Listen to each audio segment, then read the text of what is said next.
estado em Roma e chegado ao Rio de Janeiro, né? Não, eu já vou fazer já um ditado que quem fica por último sente sono mais rápido, que aqui já vão dar 7, aqui vão dar 11 horas. Aqui, o Flávio está com 4, eu estou com 5 horas de fuga. Ele ainda tem 5, né? Padre Jefferson está em Roma, né, fazendo o seu mestrado em bens culturais da igreja, também na Gregoriana, né? E eu também tive a honra de ser professor, né, do querido Padre Jefferson. Assim, encerramos hoje o ciclo e eu falo assim, essa mesa foi um presente para mim ter vocês aí. Tá? Padre Jefferson, a palavra é sua. Obrigado. Eu quero, então, dividir com vocês Bem, primeiro deixa eu deixar a minha carinha aqui aparecendo para contar um pouco e depois eu divido, porque eu vou dividir com vocês um pouco de escrita. Eu quero trabalhar um pouco a minha partilha da minha experiência nesse semestre aqui, né? De maneira especial, uma aula que eu tive com uma professora que realmente, para mim, hoje é um ícone de competência, de ensino e de envolvimento com o processo de aprendizado dos alunos. No meio do Covid, toda essa confusão que vocês acompanharam, ela foi realmente aquela que fez todo o máximo e realmente foi maravilhosa. A matéria dela, ela é uma alemã, Yvonne Dona, e ela deu História da Crítica da Arte Contemporânea. Foi uma matéria muito intensa, que abriu um leque para mim de conhecimento muito grande e que eu vou começar aqui introduzindo e vou terminar introduzindo. Então, eu queria, antes de tudo,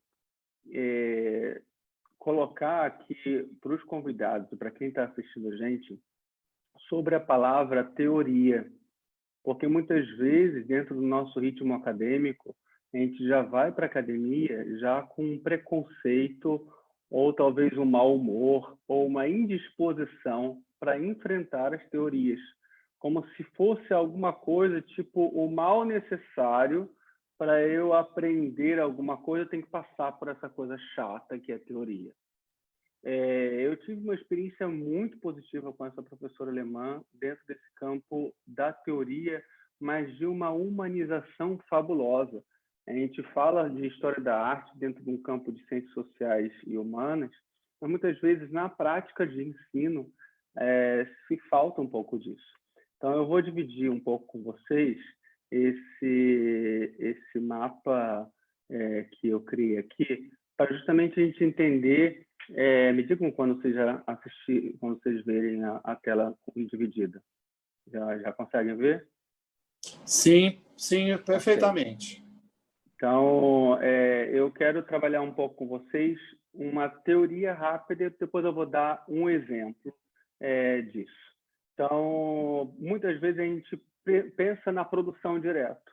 Só que antes da produção e da qualidade dessa produção acadêmica, e pensar em crítica da arte, a gente tem que pensar na qualidade da pesquisa. Então, aqui, eu criei esse mapa mental, então nós vamos aqui primeiro para o lado esquerdo, depois para o lado direito. E aí para começar, pensar essa questão da pesquisa. Então, nessa linha bem humanística, a primeira coisa que eu coloco como um fator científico, e eu tinha preconceito, e quebrei esse preconceito nesse semestre, de que ser científico era, em alguns momentos, negar fatores da nossa humanidade, por exemplo, a emoção. E aí uma alemão e emoção é uma coisa que para mim não combinava. E uma alemã provou justamente o contrário, que para nós fazermos bem uma pesquisa acadêmica e daí uma produção acadêmica, a gente tem que começar a partir de nós mesmos, a uma observação pessoal. Então, eu começo justamente esse momento nosso dessa forma. Primeiro, se a gente vai fazer uma produção acadêmica, a gente começa por uma pesquisa, E essa pesquisa, ela tem que levantar justamente aqui uma atração natural nossa. Deixa eu aproximar um pouco, porque aqui não quer aproximar, ok. Então, primeiro a gente trabalha essa questão da atração natural, o olhar, o sentir. E aí eu levanto a palavra curiosidade. Qual o seu nível de curiosidade aqui, de maneira muito especial para alunos como eu, que às vezes têm dificuldade para observar, dificuldade para escolher tema, dificuldade para chegar à conclusão da sua pesquisa, ou então está com várias coisas na cabeça, não sabe aonde chegar, em que ponto concluir. Então, primeiro, o seu nível de curiosidade. Por exemplo, eu comecei a perceber que eu tinha um nível de curiosidade muito grande dentro do universo da museologia. E depois eu comecei a perceber que eu gostava muito de ir ao museu mais do que o pessoal que eu convivia. E que eu ficava mais tempo dentro do museu do que os outros. Eu comecei a ir ao museu sozinho para não dar aquele de chato de ficar travancando o percurso do pessoal que é comigo. Então, eu comecei a perceber que meu nível de curiosidade dentro de uma coleção, dentro de uma exposição, dentro de uma curadoria, era uma dica para o meu caminho de pesquisa. Depois, dentro dessa curiosidade, um desejo de imersão. O Felipe falou lá sobre a iconografia, junto com a Lídia, e aí eu falei assim, caramba, iconografia, nossa, que interessante, a posição corporal e tal. Em que ponto se desenvolve esse desejo de imersão naquele tema? Que anota aquele autor, aquele teórico, e aí quer pesquisar. E um ponto que muitas vezes na nossa pesquisa acadêmica nós esquecemos, que parece uma coisa muito religiosa, mas é muito importante para um trabalho aprofundado, é o parar diante da obra de arte, o contemplar, o formar ou apurar a nossa visão. Eu vou trabalhar isso mais tarde, mas essa necessidade de contemplação. E aí uma das coisas que me surpreendeu, por exemplo, aqui nos estudos, ainda falando dessa aula, não vou me deter em outras aulas para a gente não se estender, só dentro desse campo de crítica da arte, quando ela nos lançou uma pesquisa para nós trabalharmos a obra de Moisés de Michelangelo, que está na igreja de São Pedro em Vincoli, aqui em Roma, e Freud. Como assim? Freud e Michelangelo? Freud e Moisés de Michelangelo? E aí ela começou a falar que, pela primeira vez que Freud veio aqui em Roma, ele ficou por 13 dias, diariamente, passando por horas diante desta obra de Michelangelo, de Moisés, na igreja de São Pedro em Vincoli. Guarda essa informação, depois eu vou usá-la mais para frente. Mas esse contemplar, observar, parar, e não apenas ver a obra de arte, mas quase que deixar a obra de arte te ver, é uma coisa que realmente faz parte desse trabalho de sentir, de viver, de entrar nesse campo da pesquisa da arte. Pois a gente, claro que entra um pouco de um campo de experiência e de inspiração. O computador está travando um pouco, pronto. De experiência e inspiração depois da atração. Então, não tem como fugir de um confronto cultural das nossas raízes, dos nossos antepassados, daqueles que nos antecederam, seja numa genealogia familiar, seja no ambiente que nós crescemos, seja nos lugares que nós frequentamos, seja na atração que eu falei acima, não tem como nós não pensarmos uma pesquisa sem ter essa intervenção dos nossos confrontos culturais. É ilusório a gente pensar numa crítica de arte onde a gente não traz uma bagagem da nossa própria história para dentro da nossa pesquisa. Então, toda experiência, toda inspiração também tem um ponto de confronto cultural. E há um erro no pensamento da palavra inspiração quando a gente pensa que a inspiração para decidir, para seguir adiante numa pesquisa, a inspiração parte como uma mágica, como uma coisa que vem, que surge do nada. Uma coisa que tem que ficar muito claro, Só quem cria do nada é Deus. A gente sempre tem, como o Flávio estava falando, inspirações através de influências, de caminhos, de estilos já anteriores, e a gente vai conciliando uma coisa com outra, e essa combinação vai gerando, e é também inspiração. Essa combinação é inspiração também, a capacidade de reunir uma coisa com outra. E como eu comecei falando da professora Ivone, essa teoria, ela precisa, dentro desse campo de experiência e inspiração, ela precisa ser humanizada. E é lindo quando a gente percebe, quando a gente consegue entrar no espírito teórico dos grandes pesquisadores e perceber essa busca de uma ciência humanizada, principalmente no campo da arte. Por último, ainda trabalhando um pouco essa base que eu queria tratar com vocês sobre o campo de pesquisa, eu queria fazer como se fosse uma sanfona quando a gente pensa em fazer pesquisa. Um momento de ampliar, um momento de restringir. Então, assim, fazendo um pouco a minha experiência, e o professor César Tovar participou disso, quando eu terminei a Jornada Mundial da Juventude, e aí vou falar da minha humanidade, psicologicamente estava muito acelerado, porque era muita coisa para dar conta ao mesmo tempo. Eu estava ali no turbilhão do evento de 2013, quando o Papa Francisco foi ao Rio de Janeiro. Eu sou carioca, né? Sou padre diocesano da própria Arquidiocese do Rio de Janeiro, e ali, naquele momento, eu era pároco da Paróquia Nossa Senhora da Cabeça, na Penha. Eu respondia pelas redes sociais da Arquidiocese do Rio e eu ainda era um dos diretores da JMJ. Então, imagina a correria. Quando terminou tudo isso, eu falei assim, não, preciso parar e preciso fazer alguma coisa que realmente vai me dar prazer. E foi quando eu... quer dizer, não que não me desse tudo prazer nisso, mas realmente tudo junto, chegou um momento que eu quase cheguei à exaustão. E foi quando eu comecei a fazer a pós-graduação em História da Arte Sacra no Mosteiro de São Bento do Rio de Janeiro. Só que essa minha aceleração e o acúmulo de tantas coisas me levou a uma dificuldade de acessar de novo a minha veia artística, a minha veia da criatividade. E eu não conseguia concluir o meu trabalho monográfico. A coisa se arrastava para escrever a monografia. Foi então em que eu fiz uma virada e vim morar aqui na Itália, não aqui em Roma na época, fui para Milão, e ali quem me acompanhava era a Adriana Nacamuta, a professora Adriana. Ela foi minha orientadora no trabalho, e depois de 3 meses sem conseguir escrever, já morando em Milão, naturalmente a coisa destravou e eu comecei a escrever. Mas nesses 3 meses iniciais, eu comecei a engolir igrejas.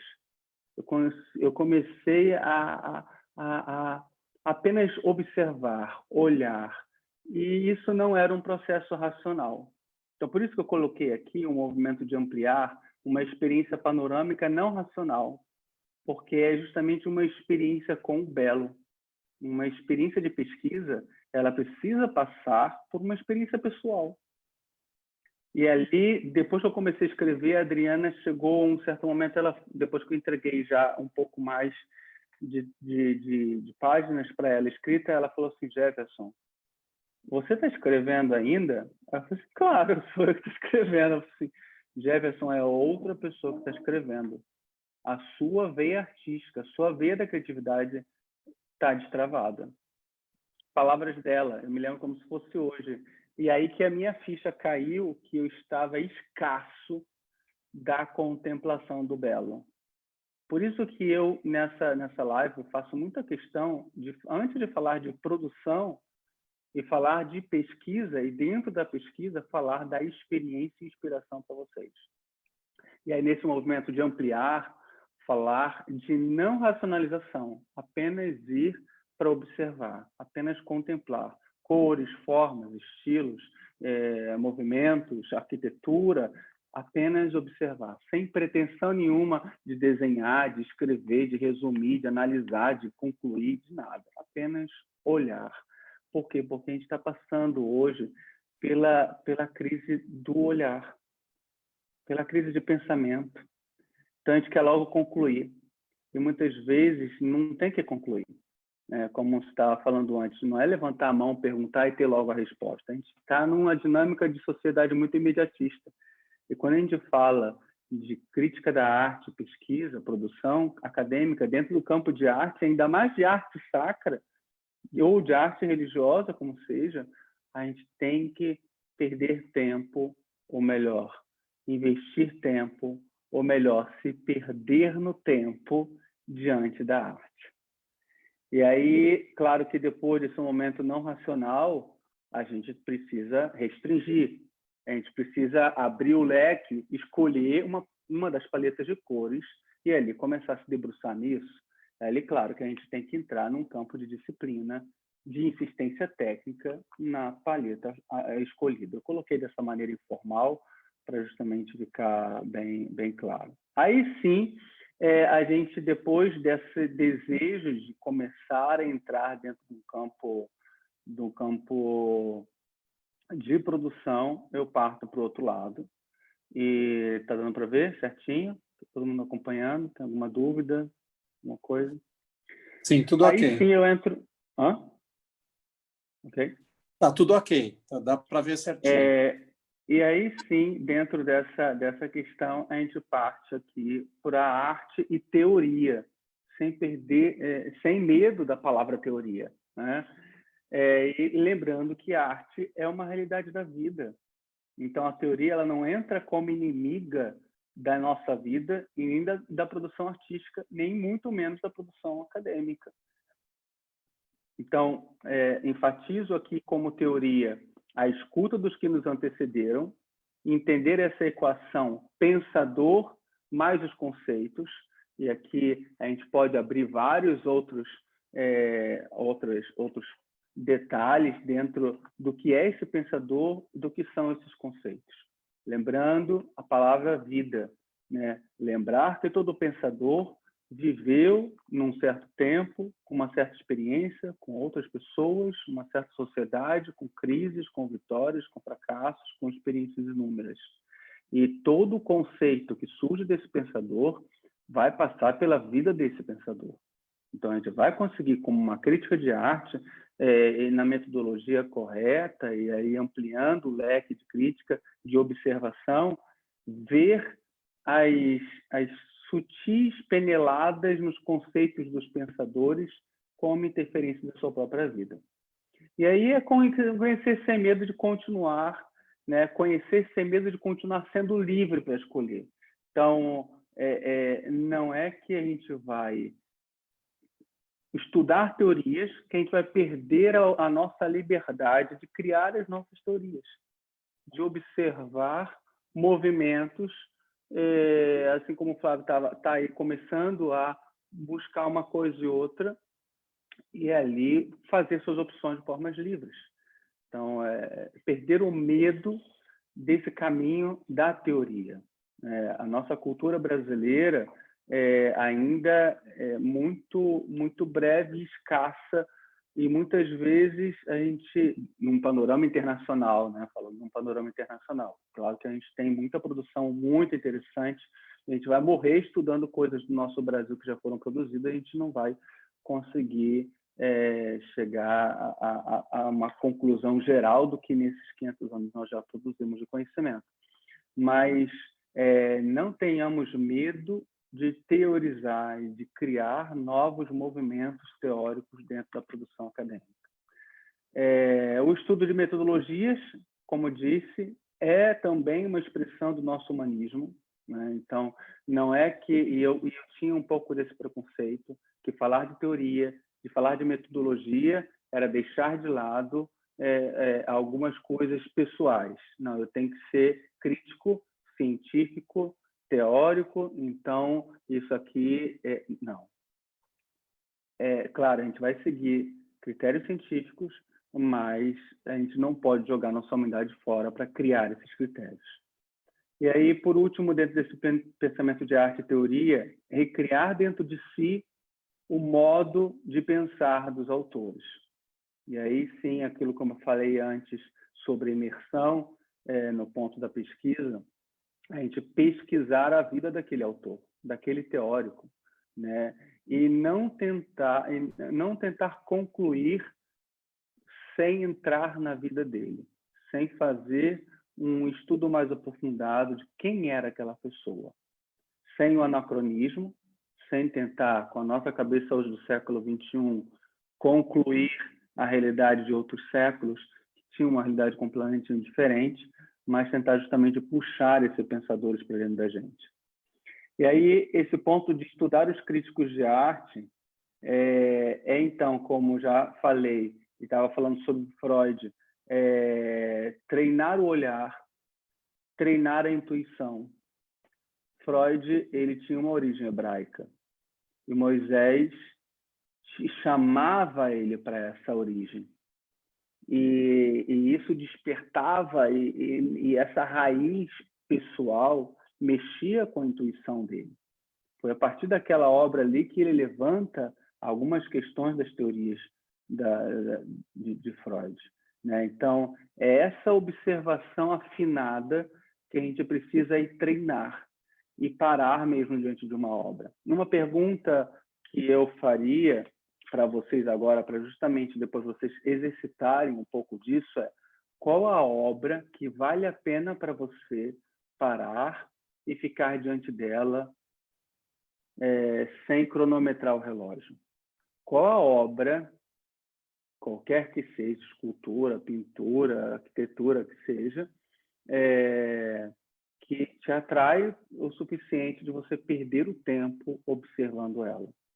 Então, se você tem claro isso, escreve. Se você não tem, deixa essa pergunta te incomodar, né, até você realmente começar a perceber que essa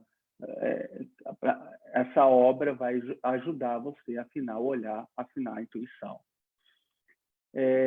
Outra coisa que a professora trabalhou muito com a gente, e era um ponto que, enquanto a gente, e ainda é, um ponto que a gente ainda não cede, a gente não consegue mergulhar mais fundo, entrando nessa questão dos críticos de arte, estudar a vida e a história deles, entrando na realidade da vida deles, entrar nos seus textos originais, não comentários dos comentários. É interessante?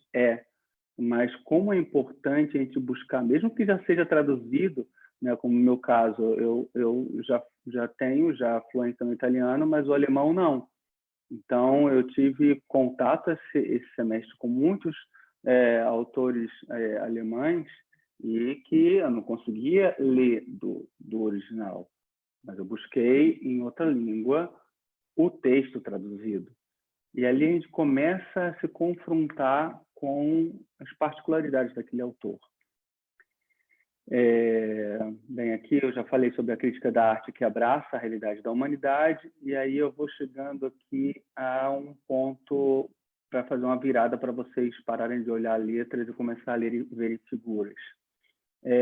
A finalidade da leitura de uma obra de arte cristã moderna, que eu vou me deter às obras de arte cristã moderna, né? Como uma pesquisa científica acadêmica, consiste no reconhecimento do verdadeiro e autêntico significado de uma obra de arte. O grande trabalho de crítica de arte é justamente fazer esse trabalho de reconhecimento do autêntico significado da obra de arte. E o que muitas vezes a gente faz e vê é ressignificar e perder o primeiro significado. E é muito interessante a gente tentar buscar todas as motivações. E aí eu botei nesse quadro aqui as fontes do artista, né, da produção da arte, as suas motivações, as suas tendências e caminhos realizados em sua história, observar os critérios técnicos que foram utilizados, a linguagem utilizada, o estilo, o contexto histórico, o aspecto cultural, a sua própria mentalidade, ou a mentalidade do meio, ou a mentalidade da época, o simbolismo. Então, devemos escutar e estudar um critério de elementos como esses para estudar uma arte internacional de diversas épocas.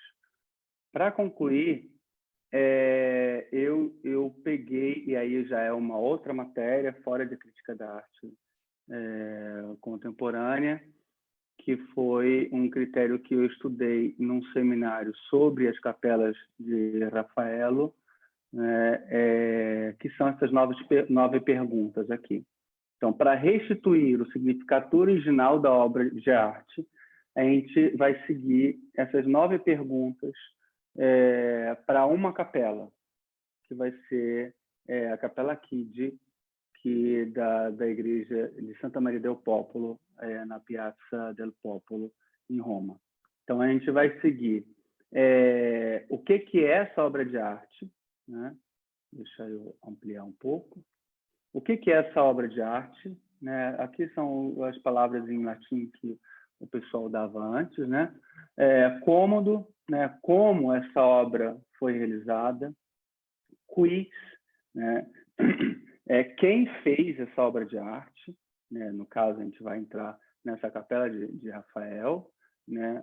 Ubi, onde foi feita, quando, né? Datação dessa obra, qual o objetivo, né? Qual o desejo, queria alcançar o que com aquela obra, quibus auxiliis, né? Os auxiliadores, se foi uma escola, quantos artistas, qual a linha, enfim, de que tipo de auxílio foi recebido para aquela obra acontecer, quid, que se repete com a primeira, né? Que é um mergulho na própria pergunta, mas que se expande, porque, e aqui vocês começaram, e foi legal, porque eu ter ficado por último, e mesmo com a questão do fuso, eu não me arrependo, porque vocês já falaram muitas coisas que eu estava preocupado, assim, gente, tem tanta coisa para falar, acho que... E vocês já falaram tudo sobre iconografia, sobre iconologia, então está perfeito. Então, seria aqui um pouco de iconografia, aqui sobre iconologia, de entrar mais a fundo na questão daquilo que se vê e entrar dentro dessa questão, e o cur, que é para quem, né? Endereçado a quem, que seria aquela obra de arte. Então, aqui está esse meu mapa que eu queria partilhar com vocês. Eu vou agora fechar. Espera aí, onde que está?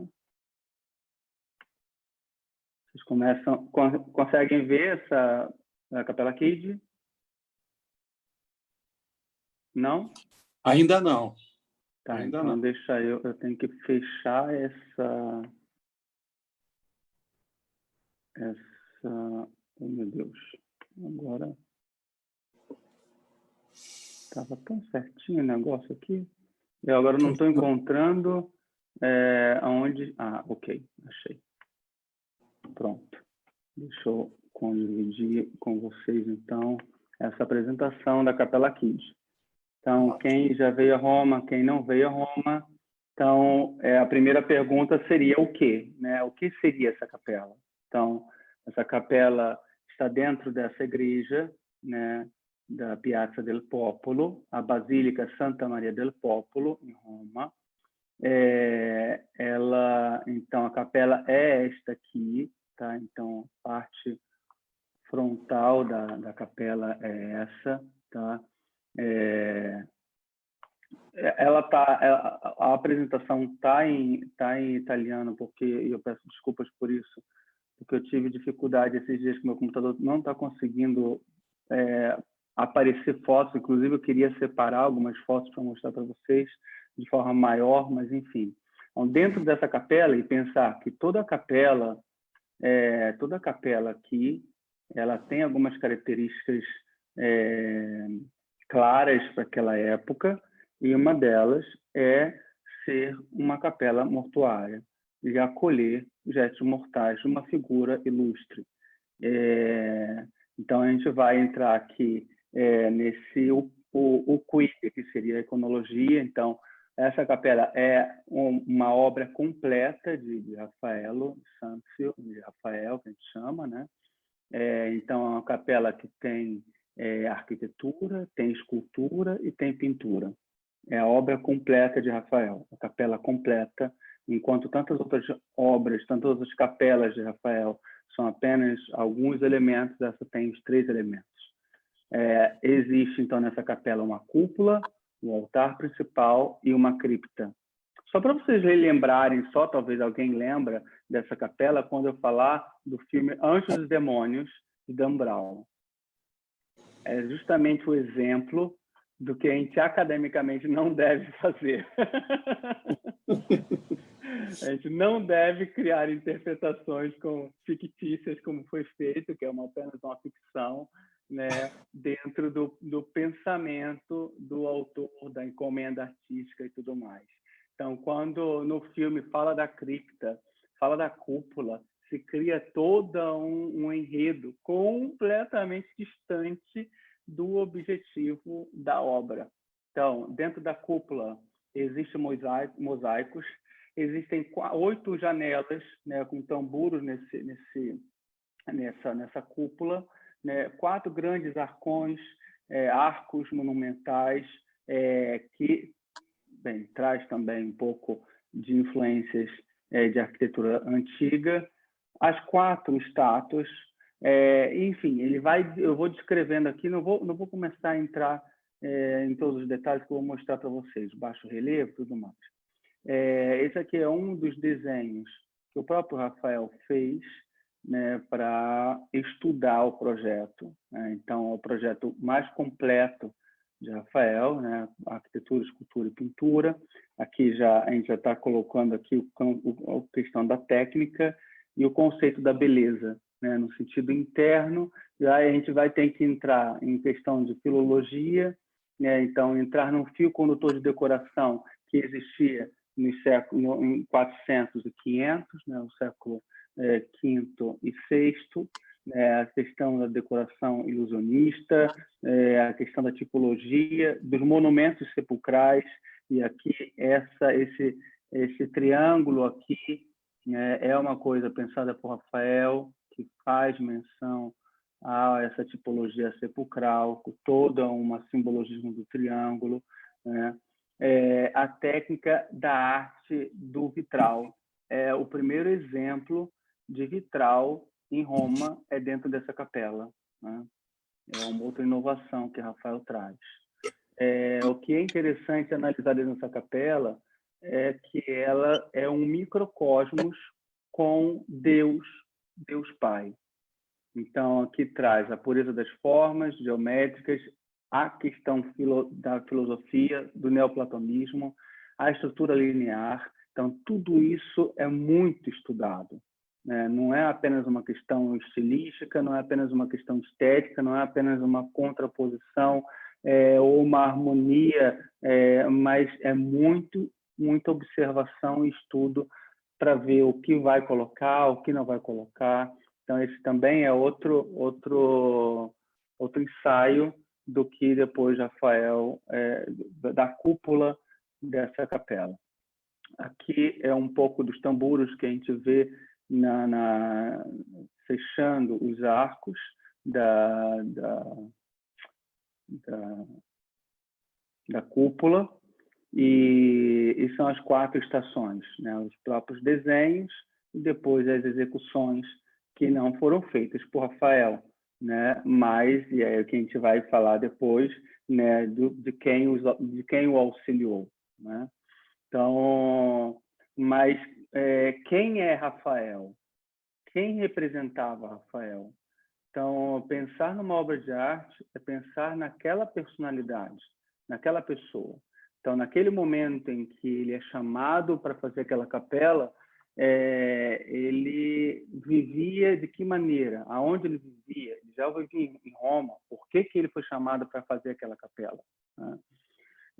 Então, a primeira coisa que ele faz quando ele chega naquela capela, e aqui a gente está na data de 1513 a 1516, que é quando ele faz esse projeto, a primeira coisa que ele faz é mexer na arquitetura, na estrutura, que era uma estrutura hexagonal, para depois fazer uma estrutura octagonal. Então, ele pega ali toda a simbologia do octágono e traz para dentro dessa capela, que era uma capela que já existia, que era, inclusive, dedicada a uma outra família, e que, depois que passa para outra família, Rafael recebe essa encomenda, ele faz a primeira coisa, essa mudança no espaço físico da capela. Depois ali, uma outra coisa interessante é que essa capela sempre foi, desde a criação dela, foi uma capela dos agostinianos. E os agostinianos, eles sempre zelaram pela harmonia das suas capelas. Então, não é uma coisa onde você entra numa igreja, uma capela ali de um lado, de uma realidade, a capela do outro. Claro que há diferenças de épocas, mas há essa preocupação com a harmonia. E aí, quem já estava trabalhando ou já tinha trabalhado dentro desta igreja de Santa Maria del Popolo? O próprio grande Bramante, né, um dos mestres de Rafael, né, então o coro do Papa Júlio II, né, e essa tripartição simbólica de cripta, altar e cúpula. Pensar nesse espaço, né, tripartido, né, cripta, altar e cúpula. Era uma coisa que Bramante já tinha feito. Hoje eu tive a alegria de visitar, né, essa igreja de São Pedro, e vem São Pedro em Vincoli, me ajudem. Que dá para fazer live só quase meia-noite. Tem hoje a igreja, peraí que eu vou ver a foto.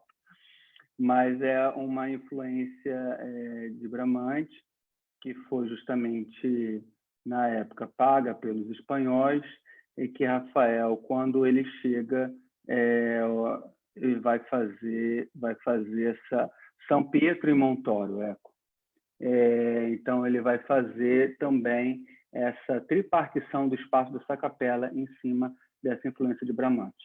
O próprio Pinturicchio, então, modelos antigos, né, as antigas sibilas, né, as profetisas pagãs, né, que Michelangelo também vai trazer para a Capela Sistina, e que já não era uma novidade, era uma coisa já que já se trabalhava, a questão dos modelos antigos, e que é muito forte dentro dessa realidade de Rafael. Sansovino também já trabalhava dentro dessa igreja, né, trazendo a influência da arte sacra, tanto que o grande crítico e pai da crítica da arte, Vasari, já faz ali um elogio a Sansovino pela figura da temperança.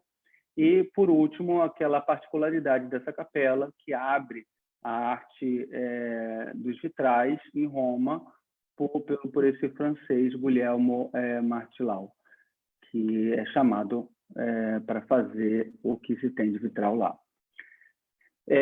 Depois, nós temos aí a própria pessoa de Rafael. Então, Rafael é um homem que é fascinado pelos monumentos antigos, pelos autores, pelos escritores clássicos, Vitruvio, Plínio, Varrone, tudo isso ele mergulhava muito, né? Então, ele vai beber de grandes teóricos que trabalham o tempo da antiguidade. Sem contar que, nesse ano de 1515, então ele estava no meio do projeto dessa capela, ele é chamado pelo Papa e é nominado, é uma nómina que ele recebe, que depois disso nunca mais ninguém recebeu, né, conservador da antiguidade de Roma.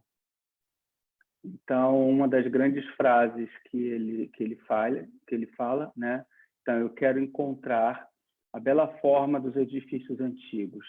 Então, quer trazer de volta a Roma clássica. Então, ele tinha a autoridade e o poder do Papa, né, de transformar o urbanismo romano daquela época, trazendo a Roma perdida de muitos séculos. Por isso, ele estudava muito os antigos monumentos. Em 1519, ele vai depois para o segundo Papa que ele tem contato. O primeiro era Júlio II, depois chega Leão X.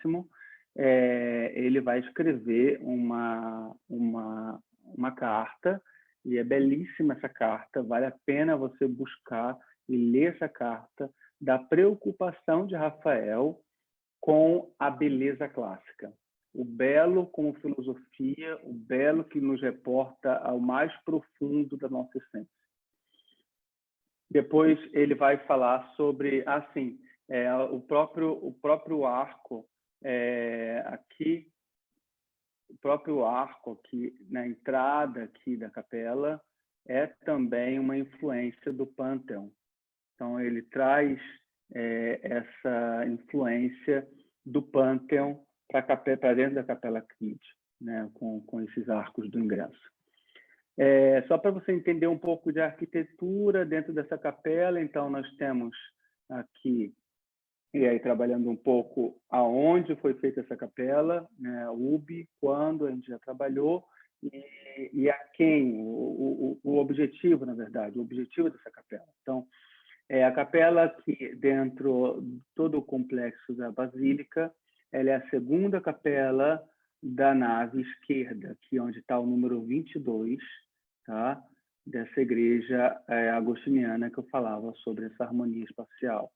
Então, ela primeiro foi dedicada, foi entregue à família Mellini, e a gente sabe muito bem que as famílias, elas, quando assumiam aquela capela, elas é que eram responsáveis para pagar os artistas para decorar aquele espaço. E era uma capela dedicada aos santos Sigismundo, Sebastião e São Roque. São Sebastião, São Roque e São Sigismundo, que na tradução não sei bem que santo seria, não sei se tem traduzido para o português. Depois isso foi alterado porque o Papa Júlio II faz uma bula em 1507, concedendo essa capela ao banqueiro de Siena, chamado Agostino Chigi. E aí essa bula dá ainda o direito de mudar os patronos, os padroeiros, os santos dedicados àquela capela. E esse Agostino Chigi, por isso Capela Chigi, família Chigi, vai dedicar a capela à Virgem de Loreto e ali dedica a sua decoração. Como banqueiro é uma raça muito pobre, né? Sempre foi na história da humanidade. Para quem não sabe, os banqueiros surgiram, a vocação dos banqueiros surgiu em Florença, né? Então, todo esse sistema de bancos e tal surgiu em Florença. Então, era uma família muito rica, né? E que pôde justamente dividir Rafael, que era o predileto do Papa e que já estava fazendo algumas coisas em Roma, pôde dividir Rafael dentro dessa dinâmica de fazer o projeto dessa capela.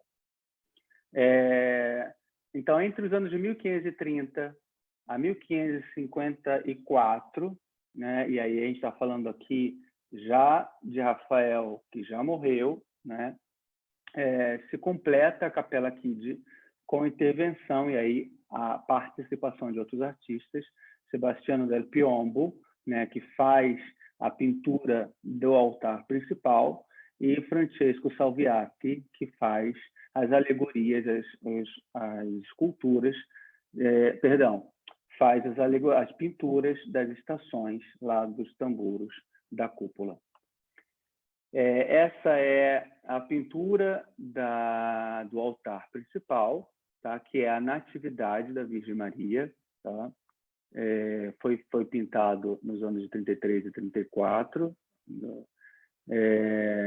Então, aqui a gente tem, dentro dessa dinâmica, não dá para ver bem nessa foto, peço desculpas porque eu não consegui realmente abrir as outras fotos, mas acima, nessa parte, dá para vocês verem o cursor. Tem o Pai Eterno, né? Então, a glória dos anjos sobre as nuvens. Depois, a parte central, aí entra um grupo de senhoras em círculo, onde a recém-nascida Virgem Maria está no centro.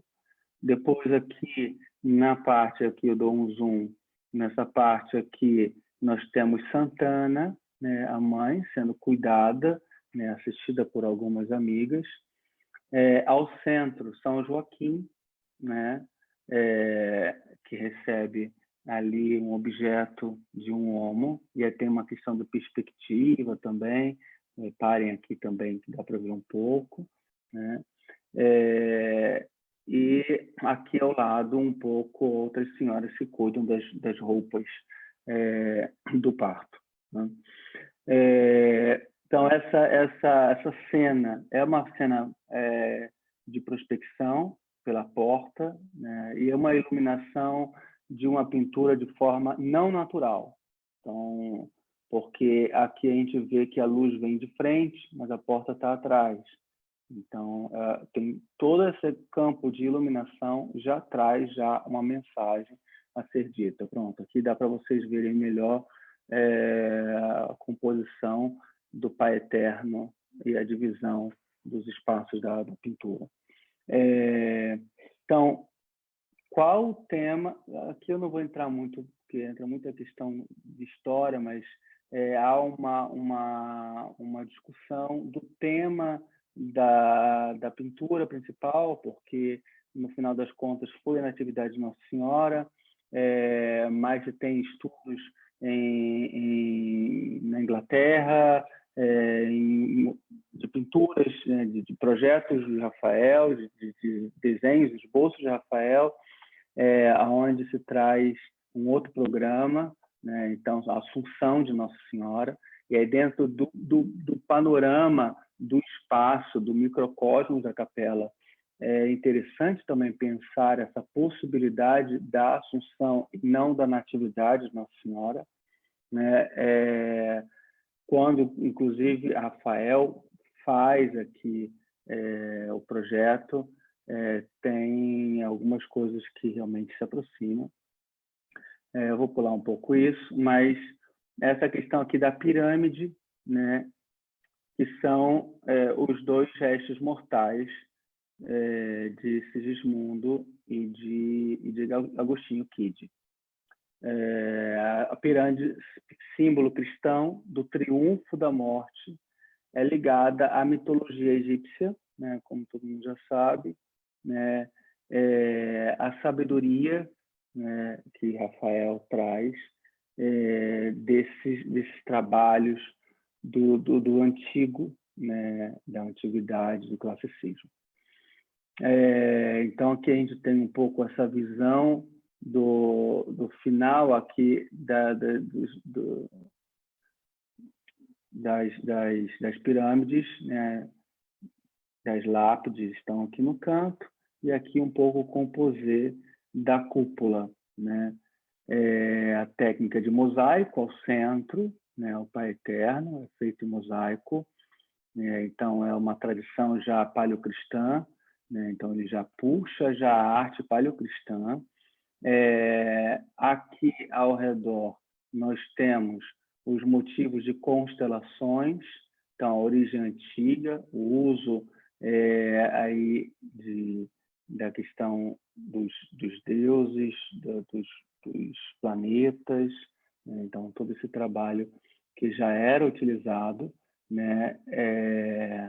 Bramante está ali fazendo o seu projeto para a própria Basílica de São Pedro, né? Que depois vai ter várias alterações, mas, né, nesse tempo que também Rafael, vendo a Basílica de São Pedro sendo feita pelo seu mestre, vai trazer alguns elementos para dentro dessa capela, né? E essa solução ilusionista, de Deus Pai, né, que está lá aparecendo bem no centro, olha, então todo esse movimento corporal que o Felipe já falou, né, a questão que você estava trabalhando lá, a questão das cartelas, eu gostei muito quando o Felipe estava falando sobre chave de leitura, né, e de Panofsky também, essa questão entra muito aqui, né, sobre esse olhar para esse composto da cúpula. Próprio Mantegna, em Mantova, naquela Capella degli Sposi, traz um pouco, são obras próximas, então traz um pouco essa realidade que pode ter inspirado o Rafael também, a obra de Mantegna, né? Aqui, então, são as divindades pagãs, né, que são simbolizadas aqui, com os 7 planetas, e as estrelas, não dá para ampliar, infelizmente, mas são um pouco dessas. Essas fotos vocês conseguem depois também na internet, né? Então, por que se usa as divindades pagãs, né? A questão do planeta, essas figuras angélicas unidas aos planetas, essa combinação toda fazia sentido, e se a gente puxa todo esse estudo, a gente vai entender muito mais dessa execução que vai ser feita por Luís de Patti em 1516. É uma das obras que Rafael acompanhou de perto, a execução, né? Uma das obras mais belas dessa capela, e a mais bela a nível de harmonia, é justamente, e aí entra esse tema de iconografia e iconologia, é a figura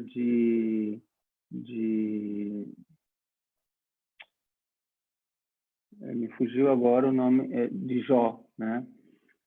O Eterno Pai, e aí entra toda uma teologia para que une um elemento ao outro, né? que guia a questão da figura de Jó, a figura dos planetas, a figura da hierarquia angélica.